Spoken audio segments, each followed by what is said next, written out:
वालेकुम, welcome to UI graphic designing. मैं आपका टीचर सैयद उज़ैर इरफान अमीन और आज मैं लेकर आया हूँ ग्राफिक डिजाइनिंग की दूसरी क्लास, जिसमें मैंने एडोब इलस्ट्रेटर की दूसरी टूल्स जिसका नाम डायरेक्ट सिलेक्शन टूल्स है उसके बारे में मैंने आपको डिटेल से समझाया है।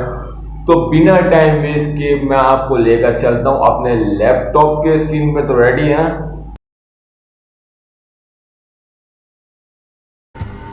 तो सिंपली अब मैं आ जाता हूँ अपने लैपटॉप के स्क्रीन पर। तो मैं अपने लैपटॉप के स्क्रीन में आ गया और एडोबी इलस्ट्रेटर ओपन किया हुआ था, मैंने ओपन कर लिया।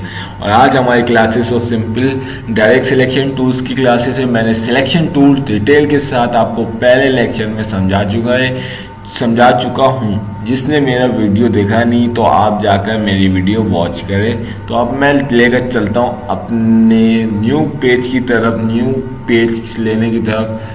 तो उससे पहले मैं आपको एक बात बता दूं कि मैंने पिछले क्लास में आप लोगों को ये याद होगी। तो मैंने आप लोगों को ये बताया था कि मैं अगले क्लास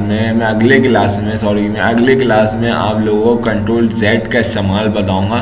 तो सबसे पहले मैं कंट्रोल जेड का इस्तेमाल बताऊंगा, उसके बाद मैं आपको डायरेक्ट सिलेक्शन टूल्स की तरफ लेकर चलूँगा। तो सबसे पहले मैं कंट्रोल एन प्रेस कर रहा हूँ। कंट्रोल एन शॉर्टकट है किसकी, पेज की डिलीट करने की। मैंने कंट्रोल एन प्रेस किया, हमारे सामने पेज की इंटरफेस आ गई। मैंने सिंपली कोई सिलेक्ट नहीं किया, बस नाम दे दिया। नाम क्यों दिया ये आपको पता है, डायरेक्ट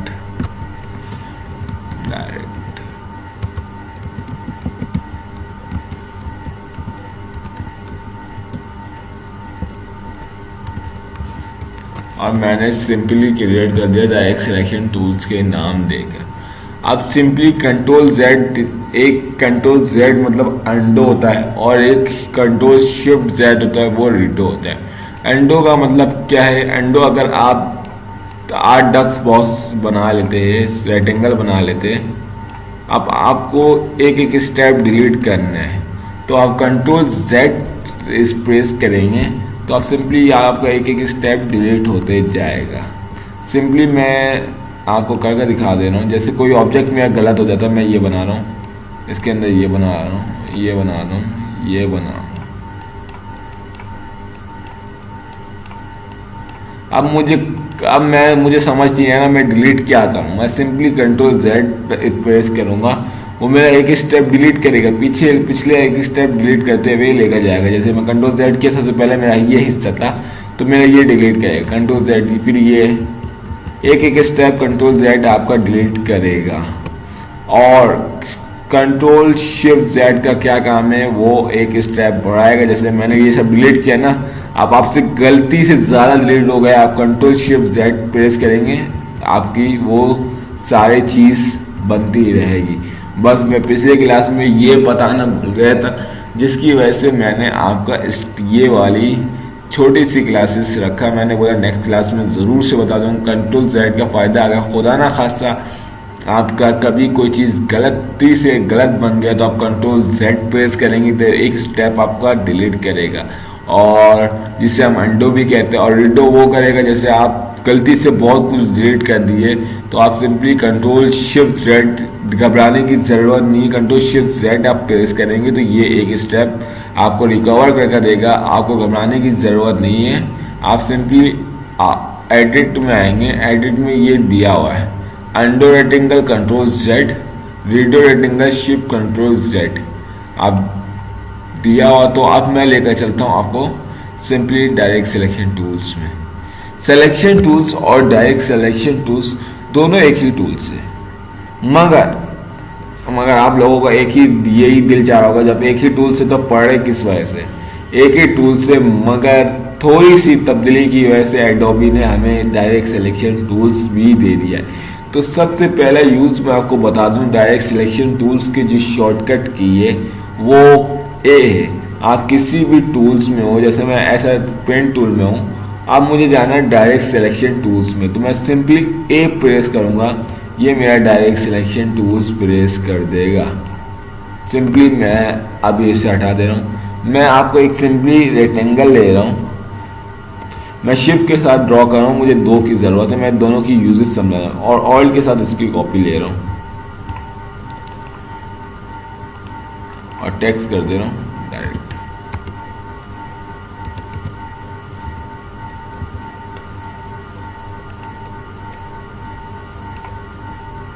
और के साथ यहाँ कॉपी ले रहा हूँ मैं, और इससे मैं कर दे रहा हूँ सिलेक्शन। ये सिलेक्शन टूल से, ये डायरेक्ट सिलेक्शन टूल से। सही। आप देखिए सिलेक्शन टूल्स का सबसे पहला काम हमने क्या देखा था, हमने ये देखा था इससे हम रिसाइज कर सकते हैं।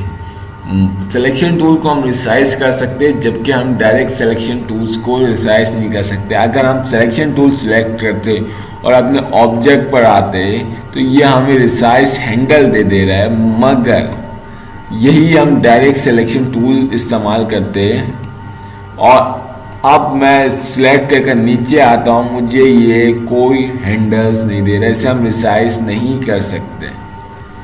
नंबर दूसरा यूजेस डायरेक्ट सिलेक्शन टूल्स का ये है कि डायरेक्ट सिलेक्शन टूल्स में हम रोटेट भी नहीं कर सकते, जबकि हम सिलेक्शन टूल्स में अगर हम सेलेक्ट करते सिलेक्शन टूल्स और नीचे आते और रोटेट करते तो एक बात याद रखिए, हमें रोटेट वाला हैंडल दे देता, हम सिंपली इसे रोटेट कर सकते।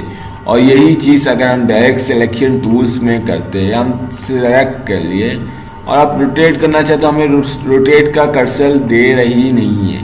तो सिंपली सिलेक्शन और डायरेक्ट सिलेक्शन टूल्स में ये फर्क है, सिलेक्शन टूल्स हमारे बाउंडिंग बॉक्स को सिलेक्ट करता है, जबकि डायरेक्ट सिलेक्शन टूल्स हमारे एंकर पॉइंट को सिलेक्ट करता है और उस पर वर्किंग करता है। सिंपली अगर मैं इसे सिलेक्ट करता हूँ, डायरेक्ट सिलेक्शन टूल से मैं इसे सिलेक्ट करता हूँ, तो ये मेरी जो है बाउंडिंग बॉक्स 1 2 3 4 ये मेरी बाउंडिंग बॉक्स और ये मेरा एंकर पॉइंट है।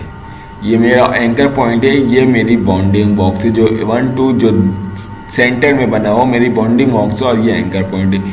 और इसी में अगर मैं आ जाता हूँ और इससे फुल सिलेक्ट कर लेता हूँ, ये मैं डायरेक्ट सिलेक्शन टूल से सिलेक्ट कर रहा हूँ, इससे मैं सिलेक्ट कर लेता हूँ, तो इसमें मेरे को कोई बाउंडिंग बॉक्स नहीं दिखा रहा बल्कि एक एंकर पॉइंट। आप एक बात याद रखिएगा, आप सिंपली एक चीज़ चेक कर लीजिएगा कि आपका स्मार्ट गाइड ऑन है या नहीं। आप सिंपली आएंगे व्यू में आने के बाद ये चेक कर लीजिएगा आपके स्मार्ट गाइड में टिक लगा हुआ है, मतलब चेकआउट लगा हुआ है नहीं। अगर चेकआउट नहीं लगा हुआ तो आप सिंपली इसमें चेकआउट लगा देंगे, इसकी शॉर्टकट कंट्रोल यू है। अभी मेरे इसमें चेकआउट लगा हो तो ये मुझे बता रहा है कि ये मेरा एंकर पॉइंट है, ये साइड में मेरा एंकर पॉइंट है, ये मेरा पाथ है और ये एंकर पॉइंट है। तो डायरेक्ट सिलेक्शन और सिलेक्शन टूल्स हमारे बाउंडिंग और एंकर पॉइंट को सिलेक्ट करता है, जबसे डायरेक्ट सिलेक्शन टूल्स हमारा सिर्फ एंकर पॉइंट को सिलेक्ट करता है। हम उसमें चेंजिंग कर सकते हैं, डायरेक्ट सिलेक्शन टूल की मदद से हम एंकर पॉइंट में चेंजिंग कर सकते हैं। सिंपली मैं एक एंकर पॉइंट सिलेक्ट किया और उससे अगर मैं एक एंकर पॉइंट सिलेक्ट किया, सिलेक्ट करने के बाद मैं इसके साथ खेल सकता हूँ, मतलब कुछ भी कर सकता हूँ। एडोबी सीसी में एक फीचर ऐड की गई है जो एडोबी CS6 में ऐड नहीं की गई है। अगर मैं इसके ऊपर माउस का कर्सर फेरता हूँ तो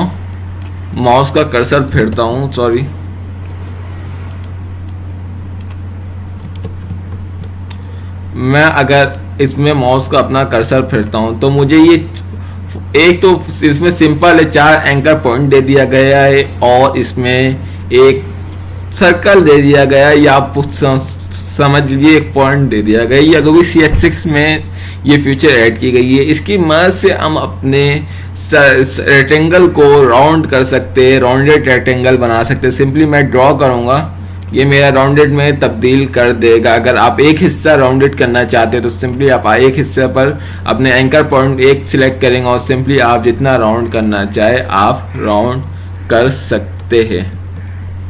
मैं आप इन दोनों चीज़ से आप एक चीज़ कॉमन बना सकते हैं, बहुत अच्छी सामान बना सकते हैं। इन दोनों को मैं अभी एक आपको एग्जांपल दे देता हूँ। इन दोनों को मैं इनके ये 2 एंकर पॉइंट सिलेक्ट कर रहा हूँ।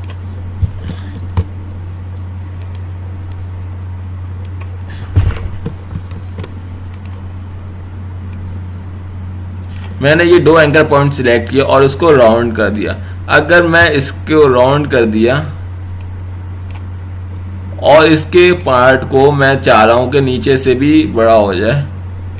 तो मैं सिंपली ये दो एंकर पॉइंट को सिलेक्ट करूंगा। सिलेक्ट करने के बाद अब तो ये मेरा तिरछा वगैरह जा रहा है, तो आपको सिंपली एक काम करिएगा, शिफ्ट प्रेस कर लीजिएगा, शिफ्ट के साथ एकदम सीधा नीचे आ जाएगा। या आप एक काम कर सकते हैं कि सिलेक्शन टूल्स की मदद से भी आप इसे नीचे ले जा सकते। तो सिंपली बहुत कुछ हम डायरेक्ट सिलेक्शन टूल्स की मदद से बना सकते। बात बता दूं, मैं आपको एक सर्कल से एग्जांपल दे देता हूँ। एक सर्कल मैं बना ले रहा हूँ, इसको मैं डिलीट कर रहा हूँ।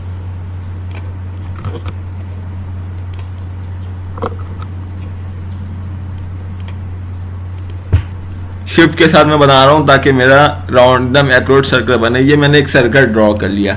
अब मैं डायरेक्ट सिलेक्शन टूल्स ले रहा हूं और डायरेक्ट सिलेक्शन टूल्स लेने के बाद इसमें ट्रेसिंग आउट का दे रहा हूं। इसमें मुझे एक तो सबसे पहला डिफरेंस ये नजर आ रहा है इन दोनों में, एक तो हमें कर्व हैंडल दे दिया गया है, दूसरा अगर मैं इन दोनों में सिर्फ कर्व करता हूं, एक्चुअली मेरा माउस सही काम नहीं कर रहा है, तो इसमें मेरे को 4 एंकर पॉइंट नजर आ गए और इसमें भी 4 एंकर पॉइंट नजर आ गए हैं। तो मैं इसको सिंपली एक काम करता हूँ, इसे रोटेट कर लेता हूँ। इसमें भी 4 एंकर पॉइंट है, उसमें भी 4 एंकर पॉइंट है। जब मैं इसको डायरेक्ट सिलेक्शन टूल्स की मदद से रोटेट कर रहा हूँ, अब मैं सिंपली डायरेक्ट सिलेक्शन टूल्स लेता हूँ और सिंपली अब मैं इसको वो करता हूँ। तो इसमें भी मेरे 4 एंकर पॉइंट है, 1 2 3 4 एंकर पॉइंट है और इसमें कर्व हैंडल्स मुझे नजर आ गए। इस कर्व हैंडल्स का क्या काम है, ये कर्व हैंडल, ये जो इतना हिस्सा ये इसे कर्व करेगा। मैं आपको सिंपली करके दिखा दे रहा हूँ। ये मेरा इतना हिस्सा को कर्व कर दिया, ये वाला कर्व हैंडल मेरे ये हिस्से को कर्व करेगा, ये कर्व हैंडल मेरे इतने हिस्से को कर्व करेगा और ये वाले कर्व हैंडल मेरे इतने हिस्से को कर्व करेगा। इसकी मदद से आप बहुत कुछ बना सकते हैं। अगर मैं इसके एंकर पॉइंट को डिलीट करना चाहूं तो सिंपली आपके अंदर पेन टूल के अंदर एक चीज या एंकर पॉइंट टूल, तो आप सिंपली एक काम कर सकते हैं, आप इससे प्रेस करेंगे, ये आपके एंकर पॉइंट को डिलीट कर कॉर्नर में तब्दील कर देगा। सिंपली ये देखिए, ये देखिए, ये मेरा एंकर पॉइंट को डिलीट कर ये स्क्वायर में तब्दील कर दिया। अब मैं चाह रहा हूं मेरा एंकर जो पॉइंट है उसमें भी बेजियर हैंडल, या दूसरे लफ्जों में इसे हम 2-3 नाम दे सकते हैं, बेजियर हैंडल, कर्व्स हैंडल या हैंडल बोल सकते हैं। इसमें भी कर्व हैंडल में बनाना चाह रहा हूं। सिंपली इसमें एक काम ये कर सकते हैं, हम एंकर पॉइंट सिलेक्ट करेंगे, एंकर पॉइंट के एक पॉइंट सिलेक्ट करके इससे राउंड कर सकते हैं। अब मुझे इसको स्क्वायर में चेंज करना है। अगर मैं सिंपली इसको भी शिफ्ट के साथ करता हूं,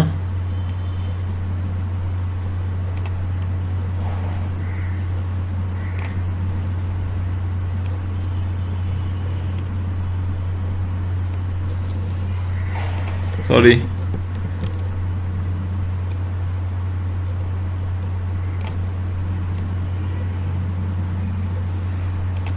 देखिए हम इसको भी बआसानी सर्कल में चेंज कर दिए है, मगर थोड़ा सही नहीं बना क्योंकि मैं ज़रा जल्दी में हूँ। तो इसमें आप एंकर पॉइंट डिलीट कर कॉर्नर में भी चेंज कर सकते हैं डायरेक्ट सिलेक्शन टूल्स की मदद से। तो सिंपली आप डायरेक्ट सिलेक्शन टूल्स की मदद आप कहाँ यूज़ कर सकते हैं मैं आपको बता दे रहा हूँ। अगर आपको किसी पॉइंट को डिलीट करना, मतलब किसी मैं चाह रहा हूँ ये मेरा ऊपर वाला जो एंकर पॉइंट है, ये पाथ है, मैं ये डिलीट करना चाह रहा हूँ। सिंपली मैं इसे इरेज करूँगा। मैं सिंपली इसको सिलेक्ट कर मैं इसको एक पाथ को सिलेक्ट करके इसे डिलीट कर सकता हूँ। मैं इसे डिलीट करना चाह रहा हूँ तो सिंपली एक पाथ को मैं डिलीट कर सकता हूँ। और एंकर पॉइंट आप चाह रहे हैं कि किसी भी रेक्टेंगल में मैं एक पॉइंट ऐड करके उसको कर्व करना चाह रहा हूँ, सिंपली वो भी आप डायरेक्ट सिलेक्शन टूल्स की मदद से कर सकते हैं। मैं आपको सिंपली करके दिखा रहा हूँ। मैं इसे इरेज करता हूँ, इरेज नहीं कर रहा हूँ, इसे स्ट्रेट कर रहा हूँ शिफ्ट के साथ, तो ये मेरा स्ट्रेट हो गया। अब मैं इसे शिफ्ट के साथ इसे थोड़ा बड़ा कर रहा हूँ। बड़ा करने के बाद अब मैं चाह रहा हूँ इसमें मेरा मतलब एक एंकर पॉइंट ऐड करूँ सेंटर में पॉइंट ऐड करने का सिंपल तरीका, आप इसे डायरेक्ट सिलेक्शन टूल या सिलेक्शन टूल्स के मदद से इसे सिलेक्ट करें। तो मैं इसे सिलेक्ट कर लिया। आपको मैं पेन टूल की क्लास नहीं ली रहा, आप सिंपली मैं पेन टूल लूंगा। पेन टूल लेने के बाद इसके सेंटर में एकदम एक पॉइंट ऐड करूंगा। पॉइंट ऐड करने के बाद सिंपली मैं डायरेक्ट सिलेक्शन टूल लूंगा। डायरेक्ट सिलेक्शन टूल की मदद से इसे शिफ्ट के साथ ऊपर लेकर जाऊंगा। अब मैं इसे राउंड करना चाहता हूँ। राउंड करने का आपके पास दो तरीका आपको यहाँ दिया हुआ। आप सिंपली इसे सिलेक्ट करेंगे। सिलेक्ट करने के बाद एक तो राउंड आप ऐसे कर सकते हैं, मगर आपको मैंने इससे पहले ये 2 मिनट पहले मैंने आपको ये बताया कि एंकर पॉइंट टूल से आपके पास बेजियर हैंडल ऐड हो जाता है, बेजियर या कर्व हैंडल ऐड हो जाता है, या आप हैंडल ऐड हो जाता है। तो मैं इसमें इसको एंकर पॉइंट पर जाकर सिलेक्ट करता हूं तो मुझे ये हैंडल दे देगा। तो मैं इसकी मदद से भी इसको कर्व कर सकता हूं। किसी भी चीज़ में आप डायरेक्ट सिलेक्शन टूल्स की मदद से, मैं तो ज़्यादा यूज़ करता हूं जब मुझे कर्व चाहिए होता है, जब मुझे किसी पॉइंट को डिलीट करना पड़ता है, तो मैं ज़्यादातर इसी वजह से यूज़ करता हूं। उम्मीद है कि आपको ये डायरेक्ट सिलेक्शन टूल्स अच्छे से समझ आई होगी। कोई चीज़ समझ नहीं आई तो आप कमेंट सेक्शन में मुझे कमेंट करके पूछ सकते हैं, मैं रिप्लाई ज़रूर करूँगा। नेक्स्ट क्लास में मैं इंशाल्लाह पेन टूल के बारे में मैं आपको डिटेल के साथ समझाऊंगा। आज डायरेक्ट सिलेक्शन टूल्स की क्लासेस लंबी हो गई, मगर बहुत ज़रूर करिएगा, बहुत ज़रूर करिएगा। और जिसने मेरा चैनल सब्सक्राइब नहीं किया तो चैनल तो इजाजत दीजिए, फिर मुलाकात होगी एक न्यू क्लास में। जब तक एंड में एक बात बोलते हुए चलूं, जिसने मेरा चैनल सब्सक्राइब नहीं किया है तो प्लीज चैनल सब्सक्राइब करें। और फिर मुलाकात होगी एक न्यू क्लास में। फी अमान अल्लाह।